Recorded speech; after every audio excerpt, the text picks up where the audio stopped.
Alright, Sikshit Arvi, welcome back to my channel. मेरा नाम है Shikhar Chaudhary. I am an entrepreneur, business coach and a mindset and performance coach. तो हम आज की वीडियो के अंदर, आज के लेक्चर के अंदर हम बात करेंगे रिस्क के बारे में कि रिस्क क्या होता है, रिस्क किस तरीके से लेते हैं. क्योंकि सारे लोग रिस्क के बारे में बात कर रहे हैं कि लाइफ के अंदर रिस्क लो, बिजनेस के अंदर रिस्क लो, एंटरप्रेन्योरियल जर्नी के अंदर रिस्क लो. पर क्या हमको रिस्क लेना होता है? हमको कैलकुलेटेड रिस्क लेना होता है.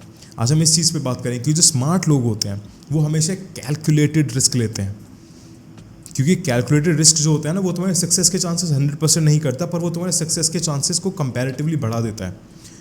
राइट? तो लेट्स गेट शिक्षित विद शिखर.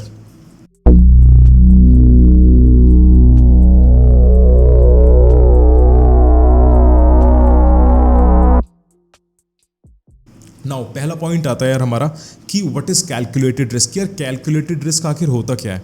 आखिर इसके कौन कौन से एस्पेक्ट्स होते हैं? हम किस रिस्क को हम कैलकुलेटेड रिस्क कह सकते हैं? देखो, जब हम किसी भी एक अपॉर्चुनिटी का, चाहे वो एंटरप्रेन्योरल अपॉर्चुनिटी हो, चाहे वो बिजनेस अपॉर्चुनिटी हो, चाहे वो एक एजुकेशन अपॉर्चुनिटी हो, जब हम उसके 360 डिग्री एनालिसिस करते हैं कि यार हमारा फिजिकल रिस्क कितना है, हमारा इमोशनल रिस्क कितना है, हमारा साइकोलॉजिकल रिस्क कितना है, हमारा एक फाइनेंशियल रिस्क कितना है.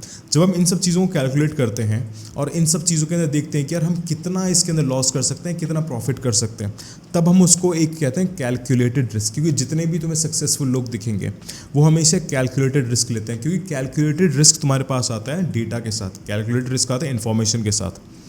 जितना ज़्यादा तुम्हारे पास सही इन्फॉर्मेशन होगा, जितना ज़्यादा तुम्हारे पास सही गाइडेंस होगा, उतना ही तुम्हारा जो रिस्क टेकिंग एबिलिटी जो है वो इंक्रीज हो जाएगी. क्योंकि देखो, लाइफ में तो रिस्क तुम्हें लेना है. लाइफ का सबसे बड़ा रिस्क पता है क्या? रिस्क ना लेना. Because everything is uncertain. पर तुम एक अनसर्टेन के एक नेक्स्ट लेवल पे जा सकते हो, सर्टेनिटी के लेवल पे जा सकते हो, जब तुम कैलकुलेट करना सीख जाओ कि किस तरीके से कैलकुलेट करनी है सारी चीज़ें. अब देखो, अब जैसे हम आते हैं कि भाई अनसर्टेनिटीज़, हर चीज़ के अंदर अनसर्टेनिटीज़ है. तुम्हारे एग्जाम के अंदर अनसर्टेनिटी है, तुम्हारे लाइफ के अंदर अनसर्टेनिटीज़ है. तुम फेल हो सकते हो, तुम फेल नहीं हो सकते हो, तुम्हारा बिजनेस डूब सकता है, तुम्हारा बिजनेस फ्लरिश कर सकता है. पर हमेशा एक ब्रेन के अंदर एक नेगेटिव चीज़ रहती है कि यार कहीं अगर मैं इसके अंदर फेल हो गया, कहीं मैं इस बिज़नेस के अंदर फेल हो गया, कहीं मैं इस एंटरप्रेन्योरियल जर्नी के अंदर फेल हो गया, कहीं मैं इस एग्ज़ाम के अंदर फेल हो गया. तो देखो, इसका एक माइंडसेट शिफ्ट है कि तुम कभी भी एब्सोल्यूट फेलियर नहीं लेते हो. फर्स्ट ऑफ ऑल, अगर तुम बिजनेस स्टार्ट कर रहे हो तो तुम बिजनेस के अंदर कभी भी एक ऐसा रिस्क नहीं लोगे कि यार ठीक है, तुमने सीधा 10 लाख रुपए उठाए, तुमने 10 लाख रुपए अपने सारे जितने भी सेविंग्स थी वो तुमने सारे एक बिजनेस के अंदर डाल दी, वहां पर तुम फेल हो गए.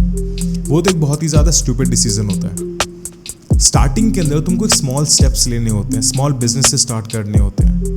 क्योंकि अगर तुम किसी छोटी चीज़ के अंदर फेल हुए, मान लो कि तुम्हारे पास जो सेविंग है वो 10 लाख रुपए की है और तुमने 50,000 रुपए का कोई बिजनेस करा, अब तुम उस बिजनेस के अंदर फेल हो गए. अब जो एक न्यू भी इंसान होगा वो हमेशा उसको देखेगा कि यार मेरे 50,000 रुपए डूब गए, मैंने बिजनेस करा. पर जो इंसान शिक्षित टॉक्स की बातें सुन रहा होगा, जो इंसान शिखर भैया की बातें सुन रहा होगा, वो हमेशा चीज़ों को इस तरीके से देखेगा कि यार ठीक है, मैंने 50,000 रुपए इस बिजनेस के अंदर इन्वेस्ट करे थे, मैं इसके अंदर फेल हो गया. अब जब मैं फेल हो गया हूँ तब मेरे को मेरी वीकनेसेस पता लगी हैं कि यार मेरी स्ट्रैटेजी सही नहीं थी, मेरी प्लानिंग सही नहीं थी, हो सकता है मेरा मार्केट का जो एसेस है वो सही नहीं था, मार्केट सेगमेंटेशन सही नहीं थी. उस 50,000 के अंदर चाहे तुम्हारा मेटेरियलिस्टिक लॉस हुआ हो, पर तुम्हारा जो लर्निंग हुई है वो बहुत ज़्यादा हुई है. अब जब तुमने उस 50,000 के अंदर एक तरीके से तुमने सीख लिया है कि यार ठीक है, मेरे अंदर ये कमियां थी, इन कमियों को मुझे पूरा करना है, तब तुम उन कमियों के ऊपर काम करोगे, तब तुम उन पर्टिकुलर कमियों को स्ट्रेंथ में बनाओगे. फिर उस स्ट्रेंथ के साथ जब तुम एक नई चीज़ स्टार्ट करोगे, मान लो पहले तुमने 50,000 रुपये का बिजनेस स्टार्ट किया था, फिर तुमने 1 लाख रुपये का बिजनेस स्टार्ट करा. अब तुम बिल्कुल एक फ्रेशर पॉइंट ऑफ व्यू से स्टार्ट नहीं कर रहे हो, अब तुम एक एक्सपीरियंस पर्सन के पॉइंट ऑफ व्यू से स्टार्ट कर रहे हो. क्योंकि अब तुम्हारे पास लर्निंग्स भी हैं. अब तुम्हारा उस 1 लाख रुपए के बिजनेस के अंदर सक्सेसफुल होने के जो चांसेस हैं वो कंपैरेटिवली बढ़ जाएंगे, क्योंकि तुम्हारे पास पहले फेलियर की लर्निंग है. इंसान अपने फेलियर से सीखते नहीं है ज़्यादातर लोग. अगर तुम अपने फेलियर से सीखने लग जाओ तो फेलियर से बड़ा टीचर कोई भी नहीं होता है. अब देखो, कैलकुलेटेड रिस्क लेने का मतलब ये नहीं है कि तुम आंख बंद करके तुम एकदम भागे चले जाओ. नहीं, ऐसा नहीं होता है. तुमको हर चीज़ को एसेस करना होता है, हर पॉइंट को एसेस करना होता है. तुम्हें एक रिसर्च एंड डेवलपमेंट करना होता है अपने आप से ही. क्योंकि देखो, इंटरनेट आ चुका है तुम्हारे पास मेंटोर्स हैं, तुम्हारे पास बुक्स हैं, चीज़ों का जो एसेस है, जो एक्सेस है, वो बहुत ज़्यादा तुम्हारे पास हो गया. अब जो वो इंसान होगा जो 10 शिक्षित टॉक्स को नहीं सुन रहे, वो क्या करेगा? वो बिना सोचे समझे कोई भी डिसीजन ले लेगा. पर जो एक शिक्षित इंसान है जो द शिक्षित टॉक्स को सुन रहा है, वो हमेशा चीज़ों की खुद से रिसर्च करेगा, पहले इंटरनेट पे जाएगा, वो पूछेगा, वो बुक्स पढ़ेगा कि अगर मैं कुछ भी चीज़ स्टार्ट कर रहा हूँ तो इसके अंदर क्या क्या चीज़ें आ सकती हैं, कौन कौन सी स्किल्स ज़रूरी हैं।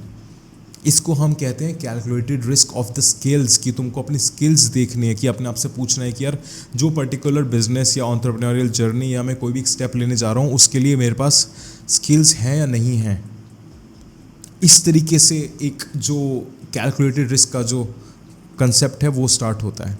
अब एक दूसरी चीज़ आती है, एक मोस्ट इंपॉर्टेंट आपको फॉर्मूला बता देता हूँ, courage plus information plus knowledge plus execution, इसको हम कहते हैं calculated risk. Courage plus information plus knowledge plus execution, इसको हम कहते हैं कैलकुलेटेड रिस्क। समझे?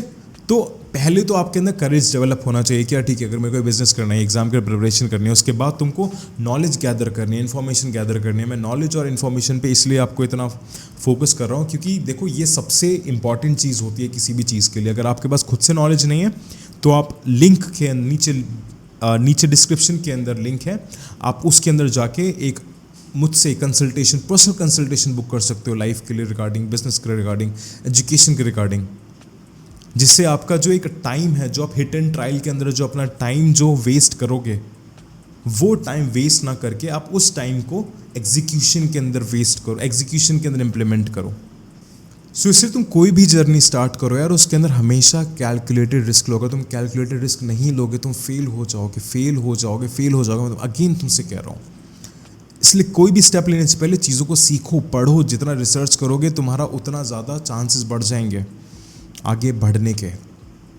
तो हम आज की इस वीडियो को, आज के इस लेक्चर को, आज के विजडम को यहीं पर ख़त्म करते हैं। और अगर आपको इस वीडियो से थोड़ी बहुत भी वैल्यू मिली हो तो कमेंट्स के अंदर बताना आपको कि कितनी वैल्यू मिली हो, और इस वीडियो को लाइक ज़रूर करना। और ऐसी मोर इन्फॉर्मेशनल कंटेंट के लिए, वैल्यूएबल कंटेंट के लिए, जिससे तुम्हारी लाइफ की क्वालिटी इंक्रीज़ होगी, उसके लिए सब्सक्राइब करो और इसको अपने सारे फ्रेंड्स से शेयर करो जो लाइफ के अंदर कहीं ना कहीं अपनी लाइफ स्टार्ट कर रहे हैं। क्योंकि अगर लाइफ के अंदर कैलकुलेटेड रिस्क नहीं लेंगे तो फेल हो जाएंगे।